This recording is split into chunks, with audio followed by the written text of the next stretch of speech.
কোরআন শিখাও ছেলে মেয়েকে, ওহে মুসলমান জান কবজের সময় তোমার হইবে রে আসান। কথা বলেন ঠিক কিনা? কোরআন শেখাও ছেলে মেয়েকে, ওহে মুসলমান জান কবজের সময় তোমার হইবে রে আসান। নবীজি মোর হাদিস বলেন,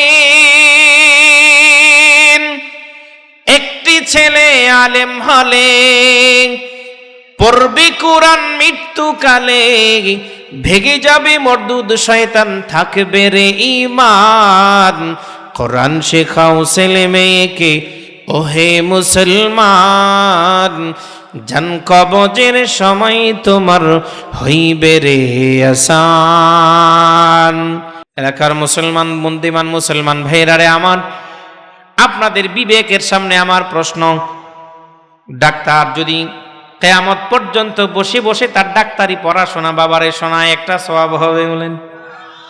বাবার মৃত্যুর যে আযাব হবে, মৃত্যুর যে কষ্টটা সেটা লাঘব হবে বলেন? ইঞ্জিনিয়ার যদি বাবার মাথার শিওরের সামনে বসে যদি তার সমস্ত শিক্ষা যদি সে সেখানে বলতে থাকে একটার পর একটা, বাবার কষ্ট লাঘব হবে বলেন? প্রফেসর যদি বাবার শিওরের সামনে বসে বসে যদি তার লেকচার দিতে থাকে, অধ্যাপক যদি লেকচার দিতে থাকে, বাবার কষ্ট লাঘব হবে না বাড়বে? মেজাজ হারাবে। কথা বলেন ঠিক কিনা? মাদ্রাসা থেকে ছোট্ট বাচ্চাটা মাদ্রাসায় হিফজুল কোরআন বিভাগে পড়েও ঘরে আসছে, এসে দেখে আত্মীয় স্বজন সবাই বসা কান্না করতেছে, কান্না, বাবা দুনিয়া থেকে বিদায় হয়ে যাবে, আত্মীয় স্বজন সবাই চলে আসছে। এবার সেই ছেলেটা যদি বাবার শিয়রের সামনে বসে তার উস্তাদ ওরে শিখাইছে, একজন মুমূর্ষ ব্যক্তির সামনে বসে যদি সূরা ইয়াসিন তেলাওয়াত করা হয়, তাহলে ইয়াসিনের বদৌলতে তার মৃত্যুর আযাবটা অনেকটা লাঘব হয়, অনেকটা সহজ হয়। কথা বলেন ঠিক কিনা? সে বসে বসে তার বাবার শিয়রের সামনে কোরআনুল কারীমের তেলাওয়াত শুরু করে দিয়েছে। এলাকার মুসলমান ভাই, কোরআন এমন এক কালাম, দুনিয়ার সমস্ত শিক্ষা যেখানে শেষ, ওখান থেকে আল্লাহর কালামের পাওয়ার মাত্র শুরু। এই জন্য কবি বলেন মুহতারাম, এই জন্য সন্তানকে কোরআনের শিক্ষা দেওয়ার দরকার আছে না নাই? আছে। এটা আমার জন্য ভালো, আমার যেমন দুনিয়ার জন্য ভালো, আমার আখিরাতের জন্য ভালো। আমি আপনাদের সামনে যে হাদিস পাঠ করেছি, সরকারে দু জাহাঁ বলেন, ইন্নাল্লাহা ইয়ারফাউ বিহাদাল কিতাবি আকওয়ামা, আল্লাহ তাআলা কোন সম্প্রদায়কে এই কিতাব তথা কোরআনের মাধ্যমে অনেক অনেক উঁচুতে পৌঁছায় দেয়। ওয়া ইয়াদউ বিহি আখারিন, আবার অনেক সম্প্রদায়কে এই কোরআন মাটির সপ্তম মাটির নিচে তাদেরকে ধ্বংস করে দেয়, শেষ করে দেয়। যারা কোরআন পড়বে, কোরআনের উপরে আমল করবে, কোরআনের পক্ষে থাকবে, কোরআন তাদেরকে উপরে উঠাই দেবে। যারা কোরআন শিখবে না, পড়বে না, কোরআনের বিপক্ষে দাঁড়াবে, কোরআন তাদেরকে সাতবক জমিনের নিচে নিয়ে যাবে। কথা বলেন যে কিনা? এই জন্য সিদ্ধান্ত আপনার, পক্ষে থাকবেন না বিপক্ষে থাকবেন। সন্তান কোরআন শিখাবেন না, কোরআনের বিপক্ষে দাঁড় করাই দিবেন, সিদ্ধান্ত আপনার। সময় কিন্তু ভালো না। কথা বলেন ঠিক কিনা? সময় কিন্তু ভালো না। এই জন্য আমরা সন্তানের ব্যাপারে অনেক ভয়ে থাকি, আমার সন্তানটা কোথায় যায়, কি করে।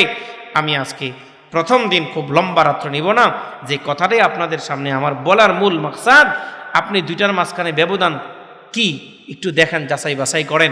আপনাদের এই মাদ্রাসার বয়স 10-12 বছর বয়স হবে, কি ফল এই এলাকাকে দিল, আর স্কুল যেটা চলতেছে 50 বছর যাব স্বাধীনতার পর থেকে, ও কি ফলাফল দিল, সেটাকে আপনি তাফরিক করেন, সেটাকে আপনি যাচাই করেন। আপনি বুদ্ধিমান মানুষ, সেটা আপনি সামনে পেশ করেন যে কোরআন জাতিকে কি দেয় আর স্কুল কলেজ জাতিকে কি দিতেছে।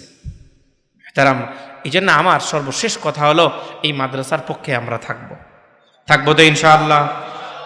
আল্লাহ যারা মাদ্রাসার বিপক্ষে থাকে তাদেরকে মাদ্রাসার পক্ষে নিয়ে আসেন, সকলে বলি আমিন। আপনার সাথে আমার ব্যক্তিগত দ্বন্দ্ব থাকতে পারে, আপনার সাথে আমার ব্যক্তিগত কোনো মতের অমিল থাকতে পারে, কিন্তু মাদ্রাসায় আসলে সব শেষ। কথা বলেন ঠিক কিনা? কারণ কোরআনের সাথে আমার কোনো দুশ্মনী নাই, কোরআনের সাথে আমার কোনো বিরোধিতা নাই, কারণ এটা আমারও দরকার, আপনারও দরকার। মাদ্রাসা যেমন আপনার দরকার, আমারও দরকার, পুরুষের যেমন দরকার নারীরও দরকার। এই জন্য বলতেছি এই আব্দুল্লাহ কান্দি মাদ্রাসা দারুল হুদা এটা আমাদের সবার কলিজা। কি কলিজা? এটা সবার কলিজা। কলিজা দিয়ে ভালোবাসবেন। এটা কিয়ামতের ময়দানে আপনার পক্ষেই মাদ্রাসাওয়ালারা দাঁড়ায় যাবে। সুবহানাল্লাহ বলেন। নবীজির কথা সংক্ষিপ্ত 2 মিনিটের রাসূলের একটা হাদিস আমি বলে শেষ করতেছি, আপনাদের কষ্ট হচ্ছে। মুস্তাদরাকে হাকিমের মধ্যে আসছে, নবী আলাইহিস সালাতু ওয়াস সালাম বলেন, কিয়ামতের ময়দানে কঠিন সময় যখন কেউ কারো পক্ষে দাঁড়াবে, সবাই ভাগবে ভাগবে। কিয়ামতের ময়দানে কাছে আসবে না, ভাগবে। ইয়াউমা ইয়াফিরুল বারউ মিন আখিহি ওয়া উম্মিহি ওয়া আবিহি ওয়া সাহিবাতিহি ওয়া বানি। সেদিন ভাগার দিন। কিসের দিন? ইয়াউমা ইয়াফিরু। আল্লাহ ইয়াউমা ইয়াফিরু বলছেন, মানে পলায়নের দিন। ছেলে কি দুনিয়াতে দেখলে মানুষ বাবা কি পালায়? বন্ধু বন্ধুকে দেখলে পালায় না, জড়ায় ধরে? ঘুমাই গেছেন। ভাই বাইকে দেখলে অনেকদিন পরে এয়ারপোর্টে গিয়া জড়ায় ধরে না, পালায়? আপনাদের এলাকার ছেলে বিদেশ থাকে না, ও এয়ারপোর্টে 5 বছর পরে আসছে, ছোট ভাই দেখে কি জড়ায় ধরে না, দৌড় শুরু করে? জড়ায় ধরে না। কেন? অনেক দিন পরে বাইরে পাইছি। কিয়ামতের দিন কেউ জড়ায় ধরবে না, ইল্লা উলামায়ে কেরাম। কেউ জড়ায়া কেউ কাছে আসবে না, সবাই ভাগবে। সরকারে দু জাহান বলেন, উলামায়ে কেরাম কিয়ামতের ময়দানে যে রাস্তাটা দিয়ে জান্নাতে যাবে, রাস্তাটা হবে ভিআইপি। সুবহানাল্লাহ বলেন। দুনিয়াতে মানুষ আমরা 3rd ক্লাসের মানুষ, অসুবিধা নেই, বলতে থাকেন। দুনিয়াতে মানুষ আমাকে মোল্লা বলে, মোল্লা বলে, কি বলে না? কথা বলেন না কেন?